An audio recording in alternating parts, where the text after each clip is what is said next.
6월 9일 목요일입니다. 오늘은 다니엘 4장 1절부터 마지막 37절까지 말씀입니다. 느부갓네살 하나님을 만나다 라는 제목입니다. 느부갓네살 하나님을 만나다. 오늘 본문은 느부갓네살 왕이 개인적으로 하나님을 만나고 바벨론 온 백성들에게 조서를 내려요. 자기가 만난 그 하나님에 대한 것을 간증하는 그런 조서를 내리는 내용입니다. 오늘 1절은 이렇게 시작합니다. 느부갓네살 왕은 천하에 거주하는 모든 백성과 나라들과 각 언어를 말하는 자들에게 조서를 내리노라 원하노니 너희에게 큰 평강이 있을지어다. 지극히 높으신 하나님이 내게 행하신 이적과 놀라운 일을 내가 알게 하기를 즐겨하노라. 참으로 크도다 그의 이적이요 참으로 능하도다 그의 놀라운 일이요 그의 나라는 영원한 나라여 그의 통치는 대대에 이르리로다. 이 이방 나라 왕이잖아요. 느부갓네살이. 그리고 유다를 멸하고 예루살렘 백성을 포로로 잡아왔고 예루살렘 성전을 허물어 버린 그런 이방 나라의 왕이잖아요. 근데 그가 지금 하나님을 어떻게 고백하고 있어요? 정말 이렇게 믿음이 신실한 고백이 또 있을까 싶을 정도. 얼핏 보면요, 요 내용만 딱 떼가지고 그냥 요것만 읽으면은 마치 다윗이 고백하는 그런 고백 같아요. 혹은 솔로몬이 고백하는 이 구약에 아주 그 믿음이 충만했던 그런 사람이 고백하는 그런 고백 같지 않습니까? 정말 놀라운 고백입니다. 1절부터 3절만 그런 것이 아니라 37절 마지막도 그래요. 나 느부갓네살은 하나님의 하늘의 왕을 찬양하며 칭송하며 경배하노라. 그의 행하심이 의로우시고 그의 하시는 일이 모두 다 진실하도다. 이렇게 지금 고백을 하고 있어요. 이렇게 그가 이런 고백을 하게 된 이유가 뭐냐? 4절부터 37절까지가 이제 그 이유가 나오는 거예요. 자기가 왜 이런 고백을 하게 되었는지 말이죠. 어느 날 느부갓네살이 꿈을 꿔요. 그리고 이 꿈 때문에 번민을 한다는 내용이죠. 그가 꾼 꿈이 뭡니까? 어느 한 나라의 땅 한가운데 아주 큰 나무가 서 있어요. 그 나무가 하늘 끝까지 자랐습니다. 그리고 얼마나 그 나무가 잘 자랐는지 그 잎사귀가 풍성하고 열매가 얼마나 많은지 공중의 모든 새가 거기에 깃들이고 땅의 들짐승들이 그 그늘에 쉬고 육체를 가진 모든 존재들이 다 그 나무의 열매를 먹고 사는 거예요. 그러니까 그 나무의 위력이 대단하죠.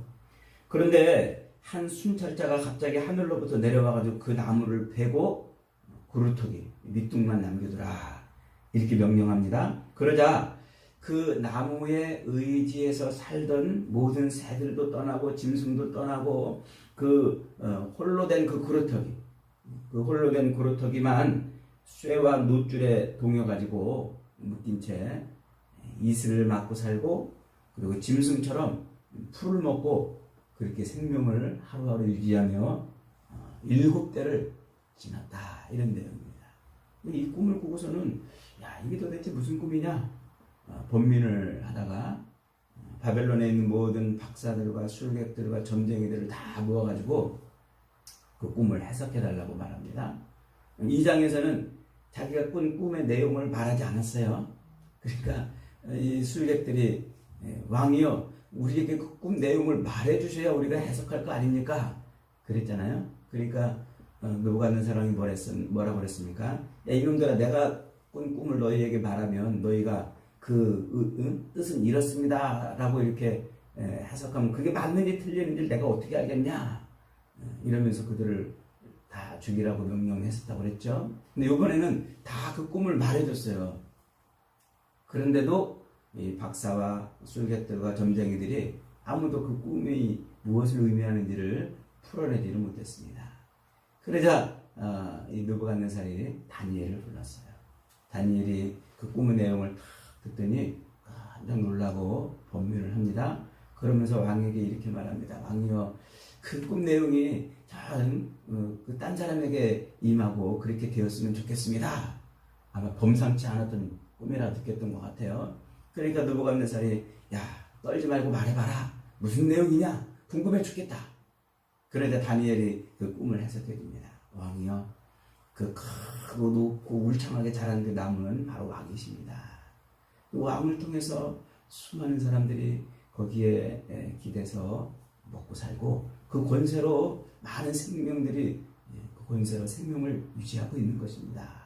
아마 여기까지 들었을 때는 느부갓네살이 기분이 좋았을 거예요. 그런데 뭐라고 말합니까?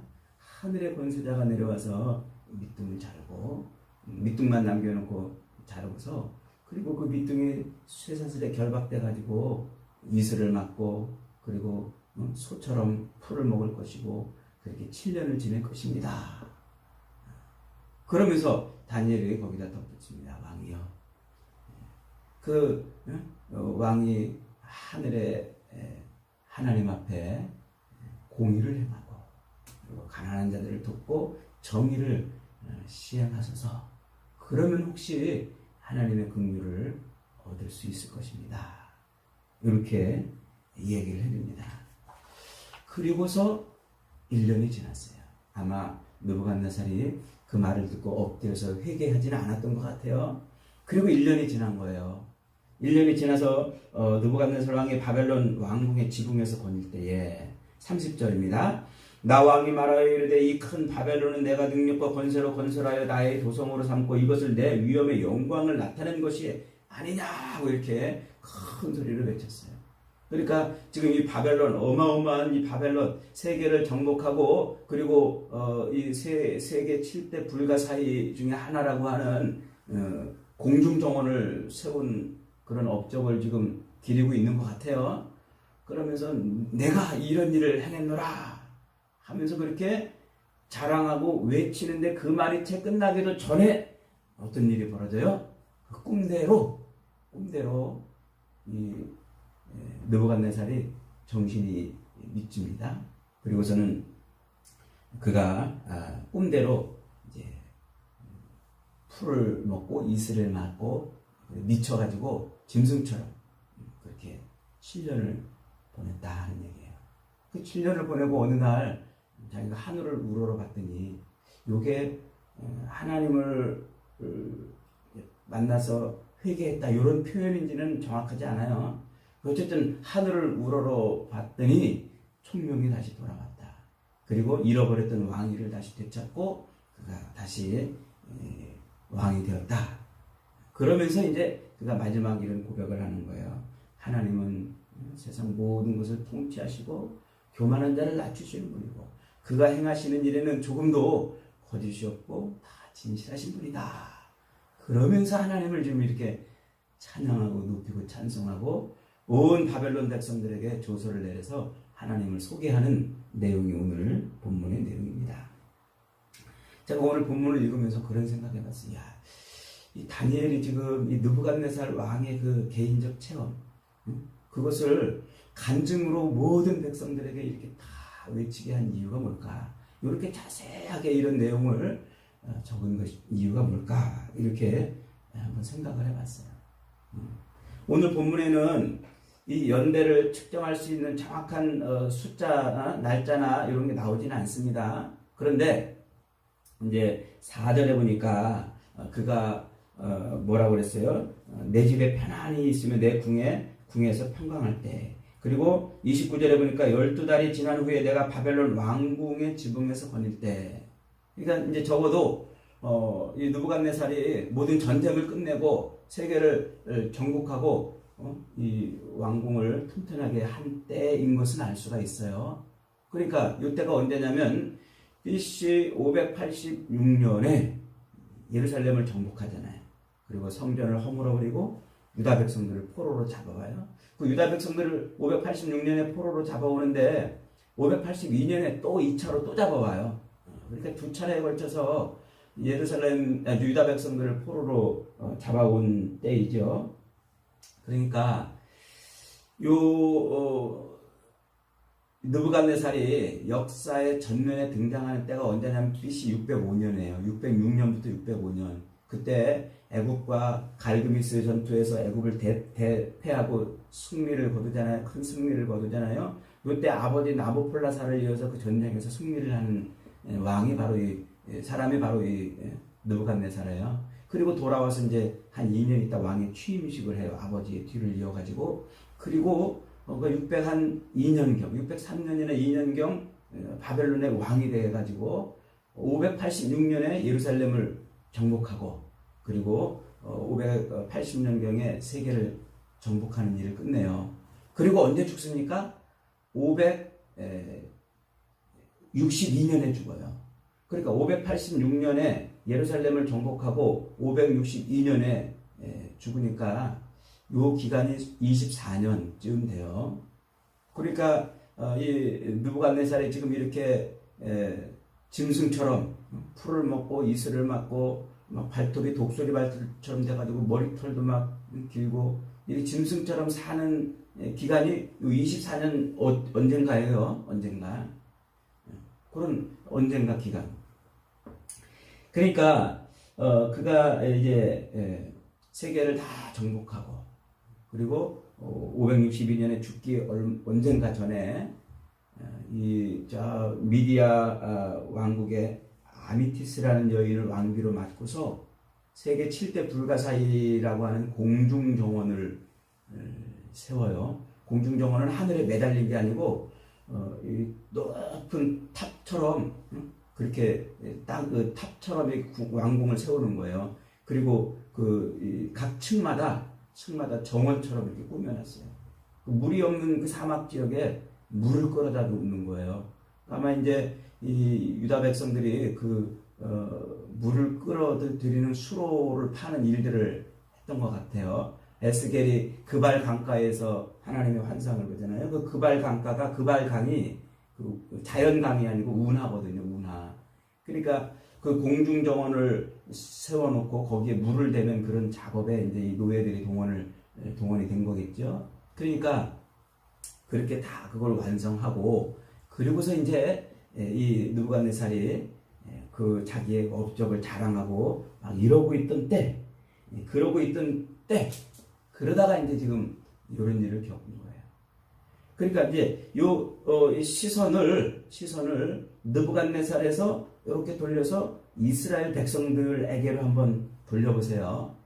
지금 이 공중정원을 짓고 하는 일에 그 일에 동원된 유다 백성들, 그 유다 백성들이 얼마나 그 포로 생활이 고통스럽고 고달프고 힘들었냐면 시편 137편에 가면 그런 노래를 불러요. 유다 백성들이 1절에 보니까, 시편 137편 1절에 보니까 우리가 바벨론의 여러 강변에서 거기에 앉아서 시온을 기억하며 울었도다. 바벨론의 여러 강변에서 예루살렘을 기억하며 울었도다. 그 여러 강변은 거기에 자연강이 많지 않아요. 그 사막 지역이기 때문에 그 바벨론에 있던 영토는. 그러니까 여러 강변이라는 것은 아마도 이 운하를 파고 수로를 만드는 그런 일에 그들이 동원됐다는 것을 짐작해 볼 수 있는 겁니다.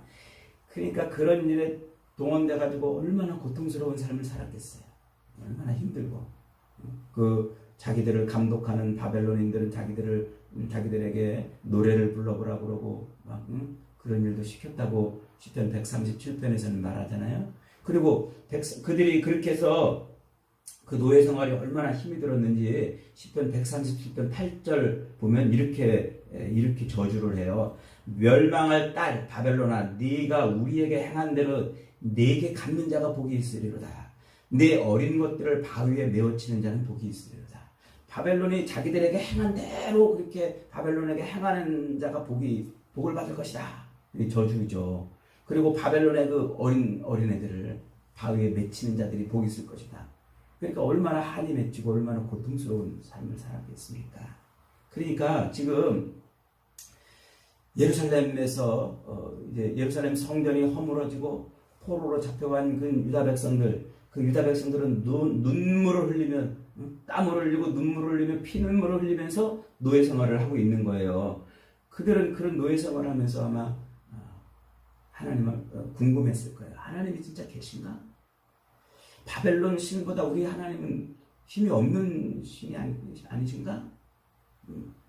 하나님이 계시다면 우리가 이런 고통을 당할 수 있겠는가? 바벨론 신보다 우리 하나님이 더 힘이 있다면 우리가 왜 하나님의 백성이라고 하나님의 선민이라고 하는 우리가 왜 이런 고난과 고통을 당하고 있는가? 아마 이런 질문을 하지 않았겠습니까? 그들에게 답이 필요했던 거예요. 답이. 그래서 다니엘은 지금 그들에게 바로 그 유다 백성들 그 피눈물을 흘려가면서 느부갓네살의 그 어마어마한 업적을 이루기 위해 동원되어 있던 그 백성들에게 지금 답을 주고 있는 거예요. 오늘 이 말씀을 통해서요. 무슨 답입니까? 하나님은 세상을 통치하시는 분이다. 바벨론이 세상을 통치하는 것이 아니라 하나님이 통치하신다. 바벨론의 느부갓네살 왕이 세상을 통치하시는 것이 아니라 하나님이 그를 세우기도 하고 그를 쓰러뜨리기도 하시는 분이다. 그러면서 하나님은 교만한 자를 낮추시는 분이다. 그렇게 지금 말하고 싶은 거예요. 하나님이 온 세상을 통치하시고 하나님이 느부갓네살을 세우기도 하시고 그 느부갓네살을 세운 분이 하나님이고 그를 허무시는 분도 하나님이시다. 하나님은 교만한 자를 심판하신다. 그러니까 오늘 이 느부갓네살의 이 간증을 통해서 말하고자 하는 것은 아주 단순합니다. 첫째로 모든 권세는 누구한테 있다고요? 하나님께 있다고. 17절 말씀 보세요. 이는 순찰자들의 명령대로요 거룩한 자들의 말대로이니 지극히 높으신 이가 사람의 나라를 다스리시며 자기의 뜻대로 그것을 누구에게 주시든지 또 주시며 또 지극히 천한 자를 그 위에 세우시는 줄을 사람들이 알게 하려 함이라. 하나님이 세상 나라를 통치하시는 분이에요. 지금 바벨론이 세상을 통치하는 것처럼 그렇게 바벨론의 이 채찍 밑에서 신음하고 있는 백성들에게 아니다. 하나님이 세상을 통치하시는 분이다 하고 지금 말해주고 있는 거예요. 느부갓네살을 세우신 분도 하나님이시라는 거예요. 그들의 칼을 통해서 이 예루살렘 백성들을 심판하시고 예루살렘을 허물어 버린 것도 그것도 우연히 된 게 아니라 어쩌다 된 게 아니라 이 바벨론의 힘이 있어서 된 것이 아니라 하나님이 느부갓네살을 세워서 그렇게 하셨다고 지금 말하고 싶은 거예요. 그러니까 이 하루하루 피눈물을 흘리면서 노예 생활을 하고 있는 이 느부갓네살의 그 업적에 동원되고 있는 백성들에게 지금 이 말씀은 위로가 되고 큰 소망이 되는 거예요. 하나님이 하시는구나. 하나님. 두 번째로 모든 인생은 풀과 같은 존재라는 것이죠. 그 잎사귀가 그리고 그 열매가 풍성하여 만백성들을 먹이고 그들에게서 신처럼 숭배를 받을 정도의 그 부귀와 권세와 영광을 누려도 하루아침에 그 모든 것이 다 풀잎의 이슬처럼 사라져 버린다는 거죠. 천하의 느부갓네살이라도 하나님이 될 수 없어요. 결국 하늘의 하나님을 찬양하고 그 하늘의 하나님을 경배하고 그 앞에 무릎 꿇는 인생만이 참 인생이라고 지금 말하고 싶은 거예요. 그러니까 힘겨운 하루하루를 살아가고 있는 유다 백성들에게 이 말씀이 얼마나 큰 위로가 됐겠습니까? 세 번째로 교만은 패망의 선봉이다는 것이죠. 느부갓네살은 바벨론이 온 세계를 정복하고 그리고 그 온 나라가 자기 때문에 먹고 살고 자기의 권세와 자기의 능력과 자기의 힘에 의해서 사는 줄 착각하고 있었다고 말하고 있습니다. 그런데 그 바벨론이 이 느부갓네살에게 하나님이 어느 날 임해가지고 그의 정신을 빼버렸어요. 그래서 미치게 만들고 그래서 짐승처럼 소처럼 풀을 먹고 짐승처럼 이슬을 맞으면서 그렇게 독수리의 머리털 그 손 발톱이 되어가지고 짐승처럼 살게 만들어 버렸어요. 교만을 꺾어버린 것이죠. 그렇게 7년을 거하게 한 다음에 하나님이 그를 다시 세웠다고 말합니다. 25절 봅니다. 왕이 사람에게서 쫓겨나서 들짐승과 함께 거하며 소처럼 풀을 먹으며 하늘 이슬에 젖을 것이요 이와 같이 7대를 지낼 것이라. 그때에 지극히 높으신 자가 인간 나라를 다스리시며 자기의 뜻대로 그것을 누구에게든지 주시는 줄을 아시리이다. 하나님이 다스리시는 줄을 왕이 깨달은 후에야 왕의 나라가 견고하리이다. 이 말이 지금 이게 이중적 표현이에요. 하나님이 다스리는 줄을 왕이 깨달은 후에야 왕의 나라가 견고하리이다. 유다 백성들에게 지금 말해주고 있는 거죠. 그들은 하나님이 다스리는 나라에 살고 있었음에도 불구하고 하나님의 통치를 거부하며 살아왔던 거예요. 하나님이 다스리는 나라에 살고 있음에도 불구하고 하나님 앞에 무릎 꿇지 않고 살아왔어요. 결국 하나님이 그들을 허물어 버리신 것 아닙니까? 그 교만함, 그 하나님을 반역한 그 패역함에 하나님이 심판하셨다는 것이죠. 그래서 그들이 지금 이렇게 포로로 잡혀왔다고 느부갓네살의 이 간증을 통해서 지금 말해주고 싶은 겁니다. 그러면서 마지막 그의 입술을 통해서 이렇게 말하죠. 무릇 교만하게 행하는 자를 그가 낮추시니라. 하나님의 선민이라면서 성전에 우상을 가져다 놓고 욕망을 위해 살았던 그 유다 백성들의 그 교만함을 돌이켜 하나님 앞에 회개케 하시려는 거죠. 여러분, 오늘 이 느부갓네살이 만난 이 하나님을 통해서 본문이 우리에게 뭘 말해주고 싶은 겁니까? 세상 모든 나라들을 다스리시며 왕을 세우시기도 하고 폐하시기도 하시는 분이 하나님이라고 지금 느부갓네살을 외치고 있는 거예요.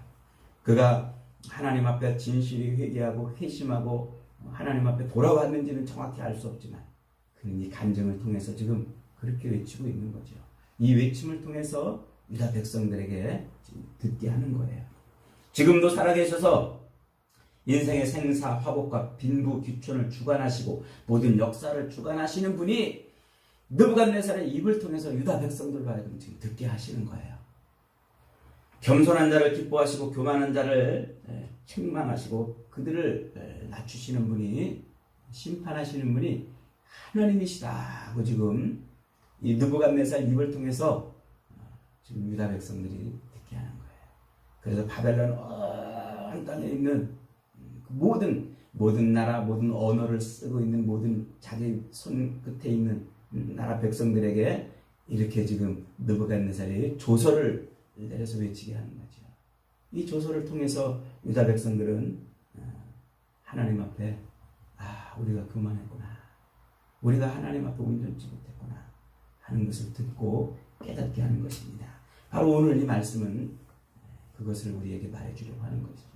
여러분, 성전을 허물고 자기 왕궁을 세우는 자가 아니라 오늘도 하나님 앞에 온전한 성전이 되어서 하나님 앞에 무릎 꿇고 살아야 될 존재가 바로 우리 인생들입니다. 저와 여러분도 그렇게 사십시다. 오늘 이방의 왕의 입술을 통해서 하나님이 어떤 분이신지를 그렇게 외치게 함으로 말미암아 유다 백성들을 돌아오게 하시는 그 놀라우신 하나님의 은혜를 저희가 누리고 하나님 앞에 늘 겸손하고 무릎 꿇고 사는 아름다운 인생들이 다 되시기를 주님의 이름으로 축복합니다. 아멘.